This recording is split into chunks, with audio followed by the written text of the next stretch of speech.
देखो दोस्तों, अपन last video के अंदर जो सूक्ष्म प्रवर्धन पढ़ रहे थे, क्या पढ़ रहे थे? सूक्ष्म प्रवर्धन पढ़ रहे थे। तो सूक्ष्म प्रवर्धन के अंदर अपने जो अध्ययन कर लिया था भाई, जो है केलस के द्वारा व्यावसायिक स्तर पर तकनीकी माध्यम द्वारा संतति पौधे को जो तैयार करते हैं उसे सूक्ष्म प्रवर्धन कहते हैं।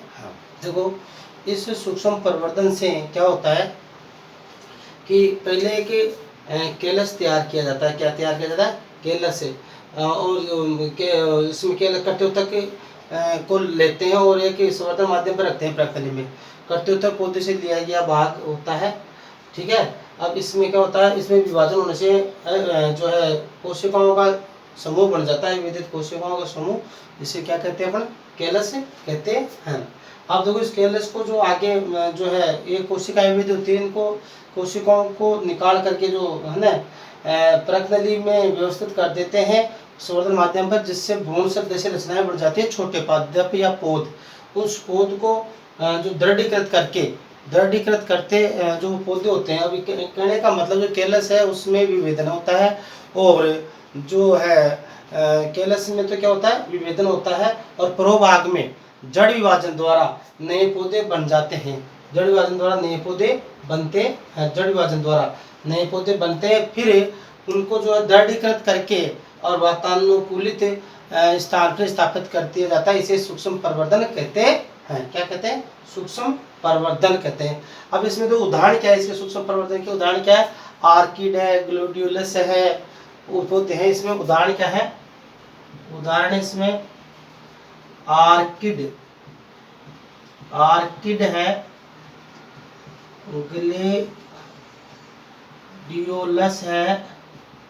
ग्लेडियोलस है, और एक पौधा आपके गुलदाउदी या गुलदाउदी,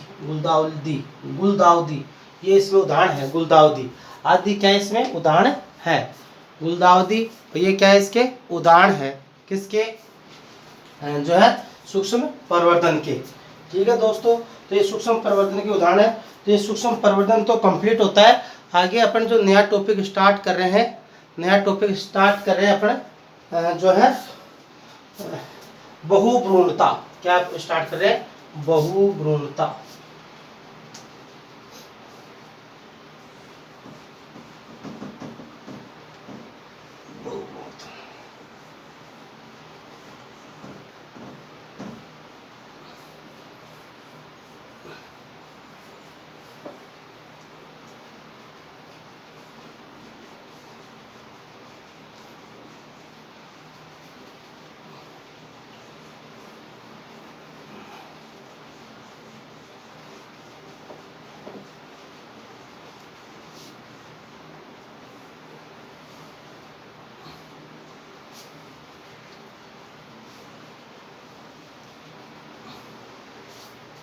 बहुभ्रूणता, देखो इसमें अगला टॉपिक है आपके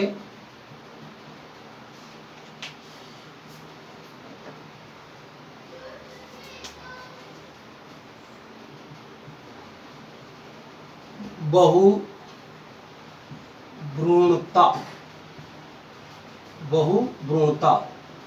इसको बोलते हैं पॉलीएम्ब्रियोनी।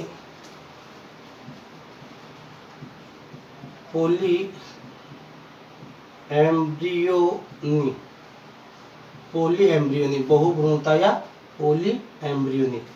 ठीक है, बहुभ्रूणता या पॉलीएम्ब्रियोनी। देखो दोस्तों, बहुभ्रूणता क्या है? एक ही बीज से अधिक भ्रूण विकसित होने को क्या कहते हैं? बहुभ्रूणता। एक बीज से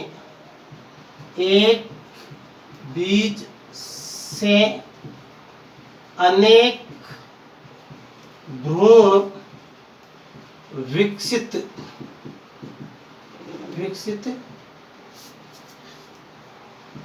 होने को बहुभ्रूणता कहते हैं। क्या कहते हैं? बहुभ्रूणता कहते हैं। अब देखो, ये तो बहुभ्रूणता है। अब ये जो बहुभ्रूणता जो तकनीक है, ये पादप और जंतु दोनों में होती है। ये जो है यह पादप एवं जंतु दोनों में पाई जाती है, दोनों में पाई जाती है, दोनों में पाई जाती है। अब इस भ्रूणता का जो अध्ययन है, भ्रूणता का अध्ययन 1719 में इसका सर्वप्रथम अध्ययन 1719 में एंटोनी 1719 में एंटोनी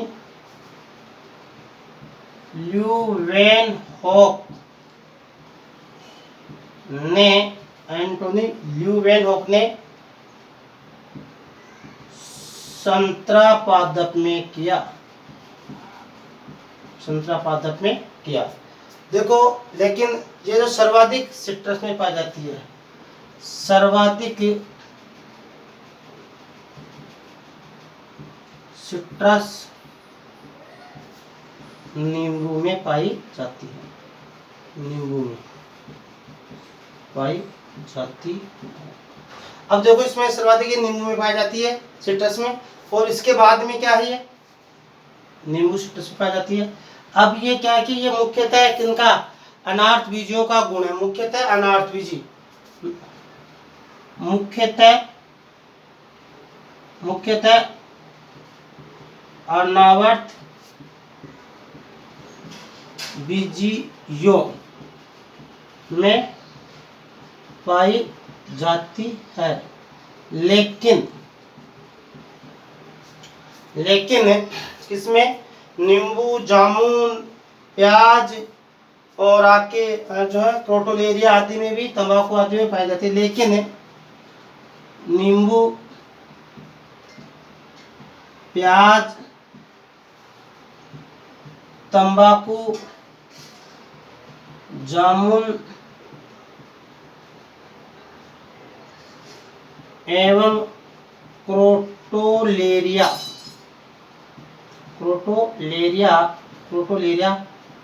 आदि आवर्त बीजी फूलों में भी पाई जाती है, आदि में ये पाई जाती है, 8 कुल में पाई जाती है। एक जो है अधिपादप है वेंडा, उसमें भी ये देखने को मिलती है। वेंडा अधिपादप में अंकुरण के समय अधिक पाई जाती है। तो किस अधिपादप में ये ज्यादा पाई जाती है, वेंडा के अंदर। तो देखो दोस्तों, बहुभ्रूणता किसे कहते हैं, एक बीज से अनेक भ्रूणों को विकसित होने को बहुभ्रूणता कहते हैं। सर्वप्रथम 1719 में एंटनी वैन ल्यूहोक ने देखा, किसने देखा, एंटनी वैन ल्यूहोक ने देखा। और ज्यादा किसमें, ये जो संतरा पादप में, नींबू में सर्वाधिक ये पाई जाती है। 8 बीजों का मुख्य गुण है, ये 8 बीजों में ये पाई जाती है मुख्यतः। और इसके अलावा ये नींबू के अंदर, प्याज में, तंबाकू में, जामुन में एवं क्रोटोलेरिया आदि 8 बीजी कुलों में भी ये पाई जाती है, आदि 8 कुलों में पाई जाती है। और वेंडा अधिपादप, कौन सा, वेंडा अधिपादप में अंकुरण के समय ये दिखाई देती है। वेंडा अधिपादप में अंकुरण के समय ये दिखाई देती है बहुभ्रूणता।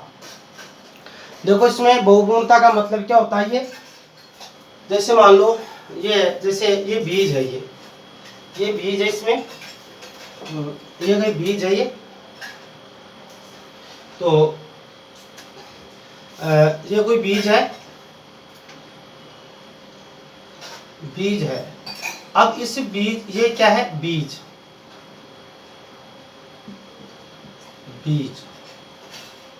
ये बीज है। और इस बीज से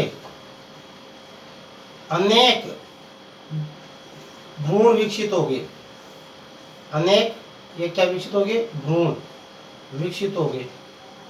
ये जो अनेक भ्रूण हो गए, इसमें अनेक भ्रूण, तो ये अनेक भ्रूण हो गए, तो इसे क्या कहेंगे, ये क्या होगी, बहुभ्रूणता। क्या होगी ये, बहुभ्रूणता।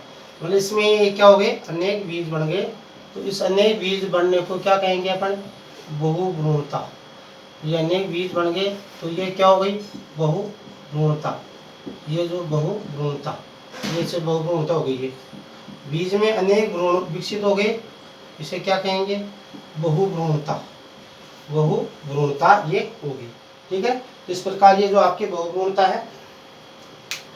अब आता है आपके, इसके बाद में आता है, ये तो ये बहुभ्रूणता है। अब इसके बाद में जो है बहुभ्रूणता के कारण, बहुभ्रूणता किन कारणों से होती है, आवर्ती पात्र में बहुभ्रूणता के कारण देखो। तो देखो दोस्तों, आवर्ती पात्र में बहुभ्रूणता के कारण,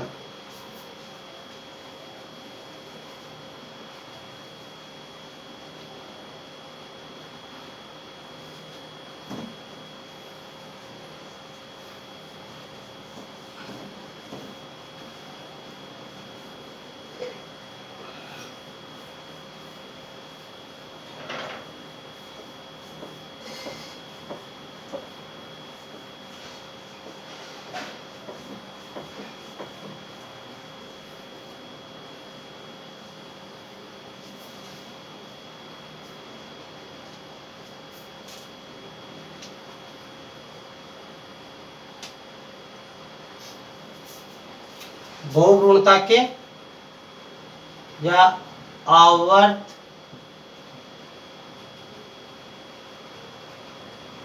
आवर्त बीजी पादपों में बहुभ्रूणता,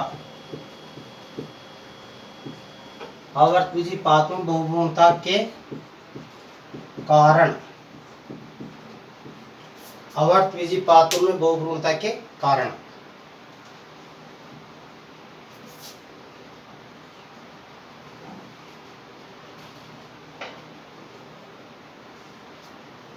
आवर्त बीजी पादपों में बहुभ्रूणता के कारण। तो देखो निम्न कारण, इसमें निम्न कारण है ये,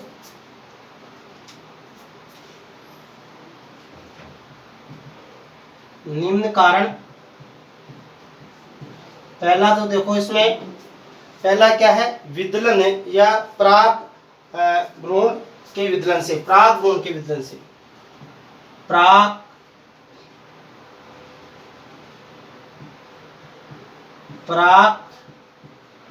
भ्रूण के विदलन से,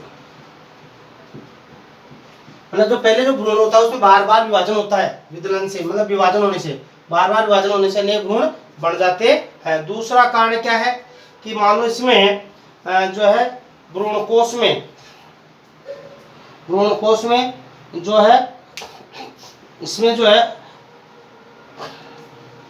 भ्रूणकोश के अंदर अंड कोशिका के अतिरिक्त, भ्रूणकोश में अंड कोशिका के अतिरिक्त अन्य भ्रूणकोश में अंड कोशिका के अतिरिक्त अन्य कोशिका से भ्रूण विकसित होना, ठीक है। तीसरा जो है बीजांड में एक से अधिक भ्रूणकोश का पाया जाना। अगर मान लो बीजांड में एक से अधिक भ्रूणकोश है तो भी क्या होगी, बीजांड में एक से अधिक भ्रूणकोशों की उपस्थिति, तो मान लो एक से अधिक भ्रूणकोश उपस्थित है तो उसमें अंडकोश भी अधिक होती है, तो भ्रूणकोश भी अधिक बढ़ेंगे, भ्रूण भी अधिक बढ़ेंगे। अगर अधिक भ्रूणकोश है तो अंडकोशिका भी अधिक होगी। और अगर बीजांड की जो है, बीजांड की जो कोई जो इसमें जो है बीजांड की बीजाणुविद कोशिकाओं के सक्रिय होने से, अब तो बीजांड में बीजांड में द्विगुणित कोशिकाओं के सक्रिय होने से, जो बीजांड होता है, अगला कारण है बीजांड में बीजाणुविद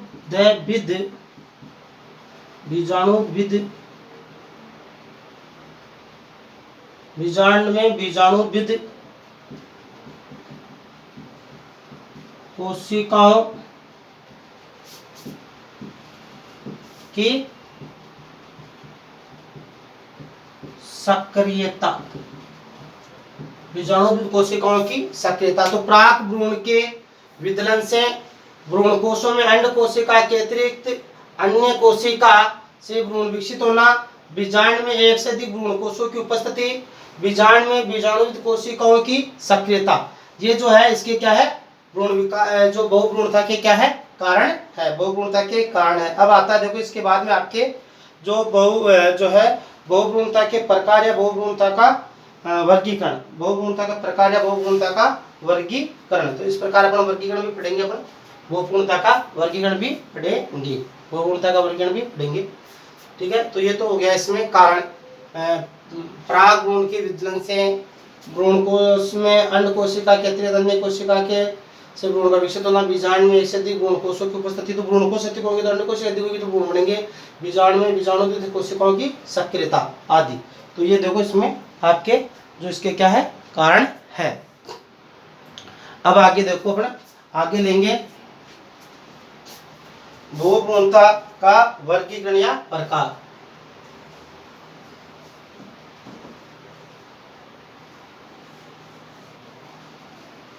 देखो दोस्तों, इसमें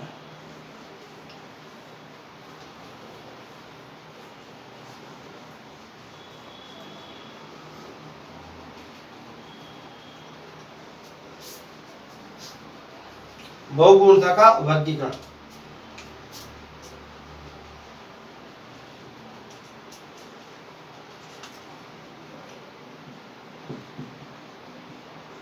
वर्गीकरण या प्रकार। तो देखो दोस्तों, इसमें दोस्तों निम्न प्रकार, इसमें निम्न प्रकार, इसमें क्या, इसमें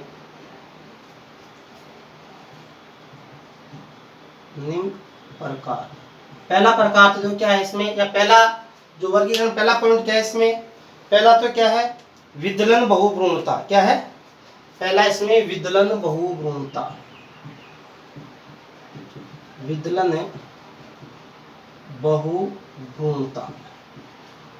देखो दोस्तों, विदलन बहुभ्रूणता, इसमें क्या होता है कि जो प्राक भ्रूण है उसके बार बार विभाजन होने से जो कई भ्रूण बन जाते हैं, प्राक भ्रूण के विभाजन से जो है विदलन बहुभ्रूणता क्या है, प्राक भ्रूण के विभाजन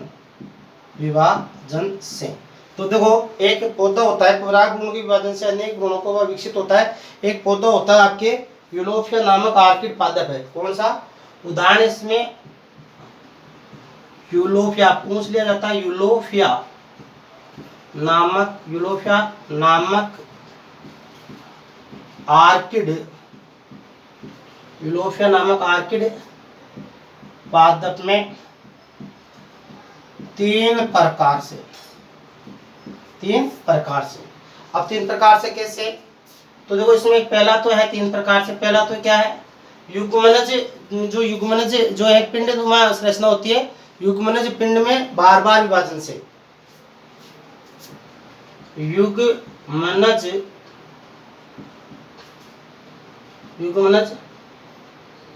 में युग्मनज की संरचना में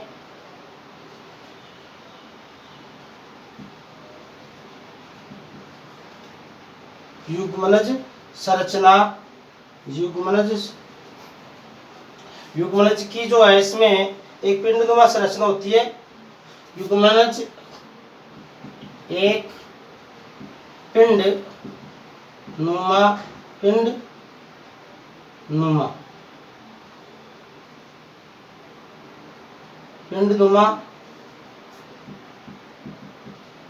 संरचना में विभाजन से, पिंडनुमा संरचना में विभाजन से। दूसरा क्या है इसमें, दूसरा क्या है इसमें, जो इसमें क्या है, प्राक भ्रूण की कलिकाएं या अतिवर्तियों से, प्राक भ्रूण की कलिकाओं एवं अतिवर्धियों से प्राक भ्रूण की कलिकाओं और एक अतिवर्धियों से, वो आता है तंतुनुमा भ्रूण से। अब अगला क्या है, एक क्या, तीसरा क्या है,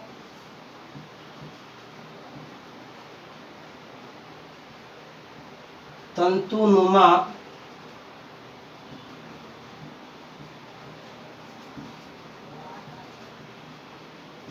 भ्रूण से। अब तंतुनुमा भ्रूण में बार बार विभाजन होगा तो क्या होगा, अनेक भ्रूण विकसित होंगे। तो ये तो हो गया आपके, पहला तो हो गया विदलन, जो है विदलन बहुभ्रूणता। अब दूसरा है, तो इसमें जो पहला वर्गीकरण तो हो गया आपके जो है विदलन बहुभ्रूणता, और दूसरा है इसके अंदर है, दूसरा है इसमें तो ये जो विदलन बहुभ्रूणता, दूसरा है अंड कोशिका के अतिरिक्त भ्रूणकोश की अन्य कोशिकाओं से। दूसरा है अंड कोशिका के अतिरिक्त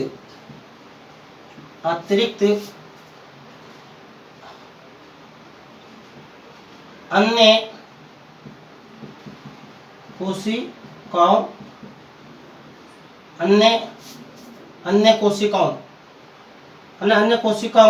कोशिकाओं मतलब सहायक कोशिकाओं में, सहायक कोशिकाओं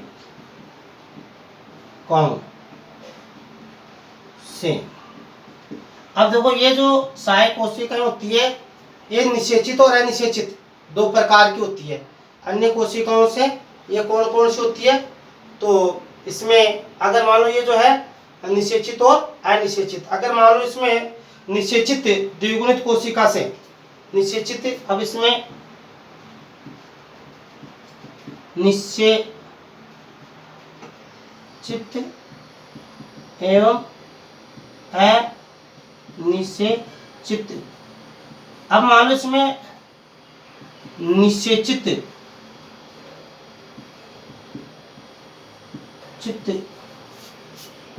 का उदाहरण है, निषेचित उदाहरण है इसमें, निषेचित का उदाहरण क्या है इसमें, एरिस्टोलेकिया ब्रैकिएटा। निषेचित का उदाहरण क्या है, एरिस्टोलेकिया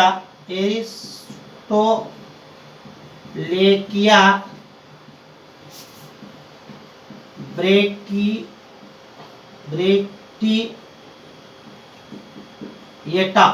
एरिस्टोलेकिया ब्रैकिएटा, ये तो निषेचित का उदाहरण है। और निषेचित या द्विगुणित, निषेचित या इसको अपन क्या कह सकते हैं, निषेचित या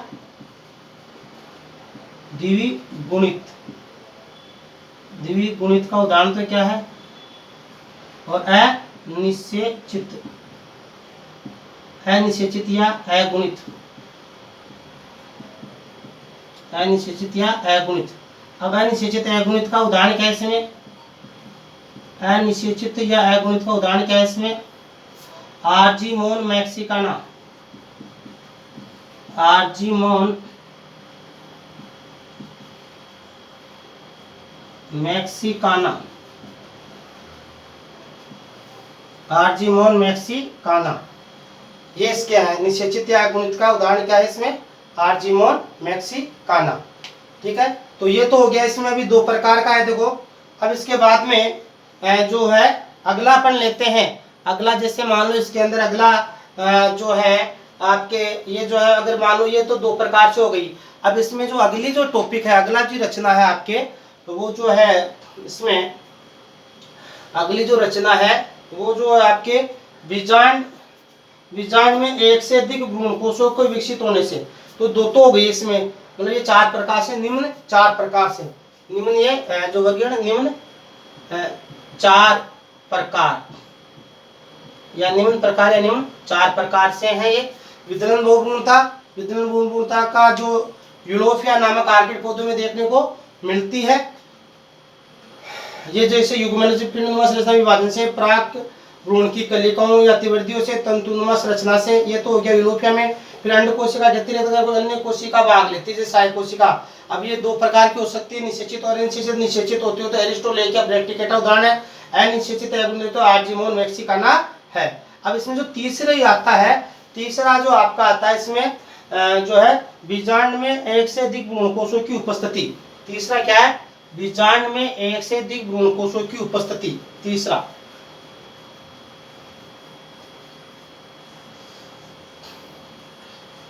देखो दोस्तों, तीसरा है बीजांड में एक से अधिक भ्रूणकोशों की उपस्थिति। तीसरा जो इसका है, बीजांड में एक से अधिक भ्रूण कोशों की उपस्थिति। अब इसका उदाहरण क्या है? इसका उदाहरण है केजुराइना मोन्टाना। केजुराइना मोन्टाना। देखो इसमें क्या होता है, एक से अधिक भ्रूणकोशों की उपस्थिति। इसका मतलब समझो, अगर एक से अधिक भ्रूणकोश होंगे, एक से अधिक भ्रूणकोश होंगे तो क्या होगा, भ्रूणकोशों में अंड कोशिकाएं भी अनेक होगी। एक से अधिक भ्रूणकोश होंगे तो उनमें अंड कोशिकाएं भी अनेक होगी, और अंड कोशिकाएं अनेक होगी तो भ्रूण भी क्या होंगे, अधिक बनेंगे। तो एक से अधिक भ्रूणकोशों की उपस्थिति किसमें मिलती है देखने को, केजुराइना के अंदर। अब आता है इसमें बीजांड में, जो बीजांड से जो बीजांड का बीजांड जो है बीजांड का की सक्रियता, बीजांड का या अध्यावरण की सक्रियता, बीजांड में उपस्थित बीजांड का। चौथा जो पॉइंट है,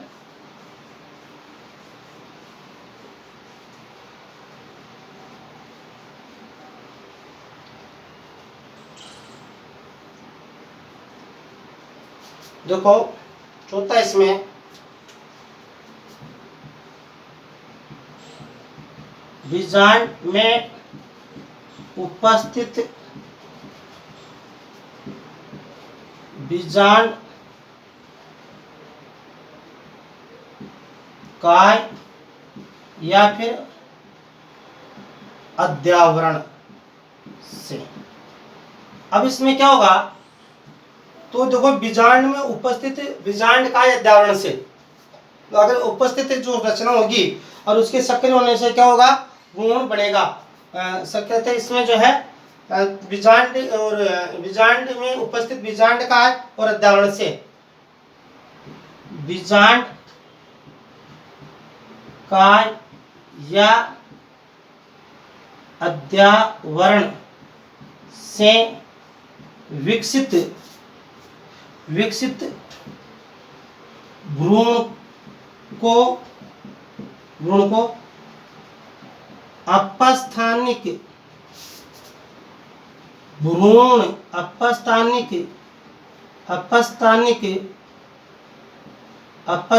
भ्रूण अपस्थानिक भ्रूण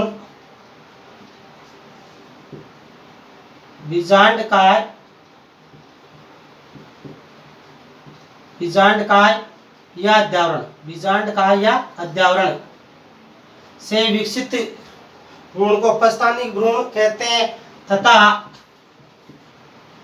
इस प्रक्रिया को अपस्थानिक भ्रूणता कहते हैं। इस प्रक्रिया को क्या कहते हैं, अपस्थानिक भ्रूणता कहते हैं। अपस्थानिक भ्रूणता कहते हैं। तो इस प्रक्रिया को अपस्थानिक भ्रूणता कहते हैं। उदाहरण इसमें क्या है, उदाहरण इसमें आपके प्याज, उदाहरण क्या है, प्याज। ये प्याज में देखने को मिलती है। तो देखो बीजांड काय, बीजांड काय, बीजांड काय या अध्यावरण से, बीजांड काय या अध्यावरण से विकसित भ्रूण को उपस्थानिक भ्रूण कहते हैं तथा इस प्रक्रिया को उपस्थानिक भ्रूणता कहते हैं। उदाहरण क्या है, प्याज। तो देखो वर्गीकरण 4 प्रकार से हो गया इसमें। 4 प्रकार से कैसे, एक तो जो है उसकी जो है विदलन के कारण, परागमोल से विदलन के कारण। दूसरा अंड कोशिका के अतिरिक्त सहायक कोशिका सक्रियता से, बीजांड में एक से अधिक भ्रूणों की उपस्थिति। तीसरा बीजांड काय में उपस्थित बीजांड काय या अध्यावरण से। तो ये 4 भागों में बांटा गया है किसको, बहुभ्रूणता को। कितने भागों में बांटा गया है, 4 भागों में बांटा गया है किसको, ठीक। एक तो जैसे मान लो विदलन बहुभ्रूणता मतलब विदलन होने से एक तो हो गया विदलन बहुभ्रूणता हो गया। दूसरा हो गया आपके अंड कोशिका के अतिरिक्त अन्य सहायक कोशिकाओं के सक्रिय होने से जो बहुभ्रूणता। तीसरा बीजांड में एक से अधिक भ्रूणों की उपस्थिति, ये किसमें मिलता है केजुराइना में। और बीजांड का उपस्थित बीजांड का उदाहरण से ये प्याज में। देखो 4 उदाहरण, आप इनके चारों के उदाहरण भी है। पहला विदलन बहुभ्रूणता में, विदलन जो है बहुभ्रूणता, इसमें यूलोफिया आर्किड पादप आता है, ठीक है। दूसरा आपका है किसमें, अंड कोशिका के अतिरिक्त अन्य सहायक कोशिका, अगर निषेचित सहायक कोशिका भाग लेते हो तो एरिस्टोलेकिया ब्रैकिकेटा होता है। अनिषेचित सहायक कोशिका होती है तो उसमें क्या होता है, आर्चिमोन मैक्सिकाना। अब बीजांड में एक से अधिक भ्रूण कोषों की उपस्थिति है, केजुराइना मोन्टाना है।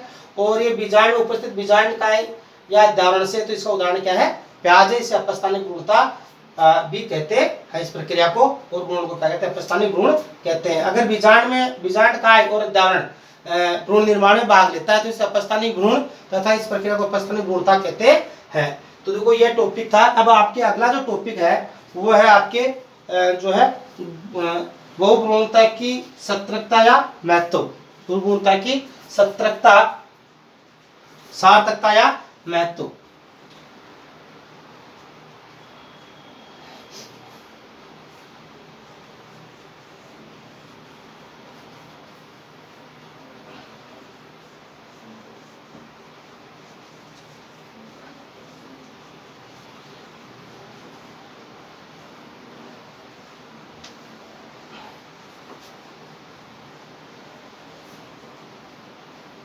अगला टॉपिक आपके बहुभ्रूणता की सार्थकता।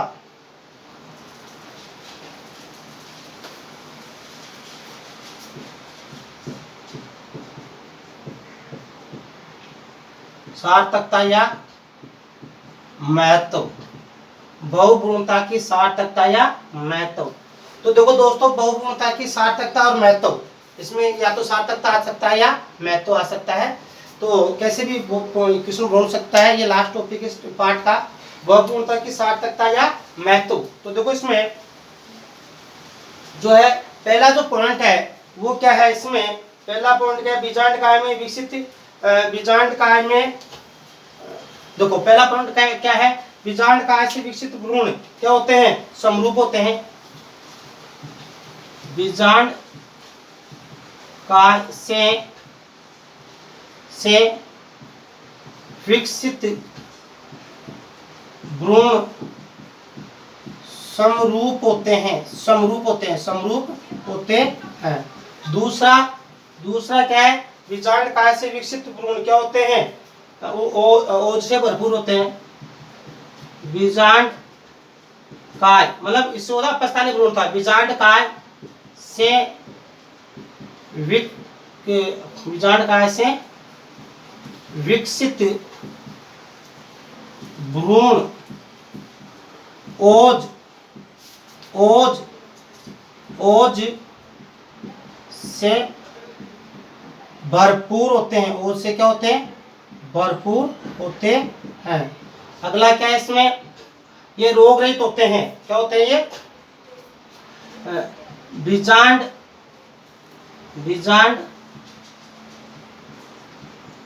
काय से विकसित भ्रूण रोग रहित होते हैं। क्या होते हैं, रोग रहित होते हैं। नेक्स्ट क्या है, ये जो अगुणित गुणों का उपयोग कोशिका विज्ञान में किया जाता है। अगुणित अगुणित गुणों का कोशिका विज्ञान में महत्वपूर्ण योगदान, कोशिका विज्ञान में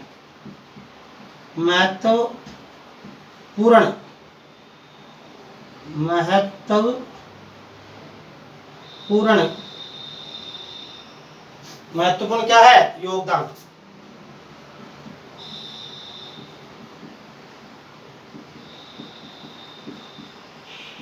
होता है। नेक्स्ट है इसमें अगुणितों को कोल्चिसिन रसायन के द्वारा, और जो अगुणित होते हैं कोल्चिसिन रसायन द्वारा उपचारित करके समयुग्मी वंशावली विकसित की जाती है। अगुणितों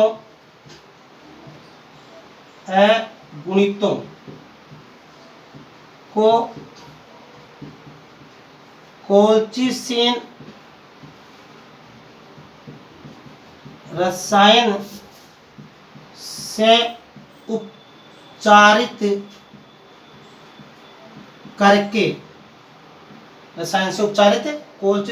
से उपचारित करके कोल्चिसिन रसायन से उपचारित करके क्या की जाती है?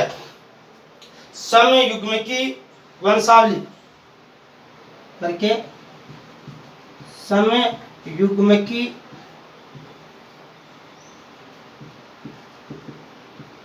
वंशावली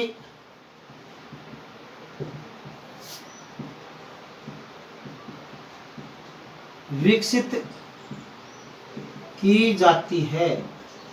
तो देखो दोस्तों, ये आपके इसमें बहुगुणिता की सार्थकता है, महत्व है। बीजांड काय से एक से अधिक गुण, बीजांड काय से विकसित गुण समरूप होते हैं, समान होते हैं। ये कैसे होते हैं? ये समान, एक दूसरे से क्या होते हैं? समान होते हैं। ये लगभग कॉलोनियल काय होते हैं, बिल्कुल समान होते हैं। बीजांड काय से विकसित गुण ओज से भरपूर होते हैं। बीजांड काय से विकसित गुण रोग रहित होते हैं। और जो यह कोशिका विज्ञान में इनका महत्वपूर्ण योगदान है। कोल्चिसिन रसायन से समयुग्मी की वंशावली विकसित की जाती है। अगुणितों का कोशिका विज्ञान में महत्वपूर्ण योगदान है, और अगुणितों को कोल्चिसिन रसायन से उपचारित करके, मतलब उनको जो मल्टीपल बहुगुणिता से प्रेरित करके, और क्या किया जाता है? बहुगुणिता प्रेरित करके, और इससे जो है समयुग्मी की वंशावली विकसित की जाती है। देखो दोस्तों, आज हम ये जो आपके जो है जनन की विशिष्ट विधियां, पादप जनन की विशिष्ट विधियां जो कंप्लीट होती है, और इसके अंदर अपन ने विशेष विधियां पढ़ी है। इसमें जैसे मान लो अपन ने पढ़ी, पहले तो असंग जनन पढ़ा, फिर अनिषेक बीजता पढ़ी, फिर पढ़ी अपने जो है सूक्ष्म प्रवर्धन पढ़ा, फिर ये जो बहुगुणता पढ़ी। तो देखो, ये 4 प्रकार की विशिष्ट विधियां इसमें अपन ने, ये जो एक है इसमें, जैसे वो एक आपके और है वो जो कायक अध्ययन, जो काय इसमें जो वो कायक वाला, तो वो क्या होता है कि आगे इसके अंदर आता है। फिलहाल ये अपन इसमें बहुगुणता तक अध्ययन करते हैं। तो बहुगुणता का जो ये टॉपिक है इम्पोर्टेंट है, बहुत अच्छा टॉपिक है, इसको पढ़ना आपको ध्यान से। तो इस प्रकार आपके ये जो है पादप जनन की विशिष्ट विधियां कंप्लीट होती है। तो देखो, इसको आप ध्यान से पढ़ें, लाइक और सब्सक्राइब करें। एक बात ध्यान में देने की, ये बोर्ड में तो है इम्पोर्टेंट, बोर्ड के अलावा जितने भी जो आपके कंपटीशन है, बोर्ड के अलावा जैसे जेट है, नीट है, रीट है, टीचर कंपटीशन है, आजकल जनरल कंपटीशनों में भी पादप जनन की विशिष्ट विधियों का महत्वपूर्ण योगदान है। जैसे मान लो सूक्ष्म प्रवर्धन है, अनिषेक बीजता है, इन सबको लेकर के जो कई प्रकार के क्वेश्चन आपके बनते हैं। उदाहरण भी है इसमें, अनिषेक बीजता है, बहुगुणता पर भी क्वेश्चन बनते हैं, बहुगुणता पर भी कई क्वेश्चन आपके इसमें बनते हैं। तो इसको आपको ध्यान से पढ़ना है, एक लाइक और सब्सक्राइब करना है, और सब्सक्राइब प्लीज इसको सब्सक्राइब आप जरूर करें, ताकि मैं और भी अच्छी तरह वीडियो आपको बना सकूं। इसमें आपके ये जो जनन की विशिष्ट विधियां इम्पोर्टेंट टॉपिक है, तो इसको ध्यान से पढ़ें और लाइक और सब्सक्राइब करें। बार बार मैं आपको कह रहा हूँ कि इनको लाइक और सब्सक्राइब करें। और नेक्स्ट अपन आगे जो है शेष पढ़ेंगे, देखते हैं। तो इसके क्वेश्चन भी मैं हो सकता है मैं आगे जो टॉपिक है इस पर क्वेश्चन भी बना सकता हूँ। मैं जो ऑब्जेक्टिव क्वेश्चन जो कंपटीशन को ध्यान में रखते हुए मैं आपकी इस पर क्वेश्चन बना करके उसको भी हल कराऊंगा। नेक्स्ट मेरा विचार है ताकि छोटे छोटे क्वेश्चन में बढ़े, ताकि आप उनसे जो आपका जो कन्फ्यूज है वो दूर रहें। नेक्स्ट वीडियो में देखते हैं। प्लीज़ आप लाइक और सब्सक्राइब करें। धन्यवाद।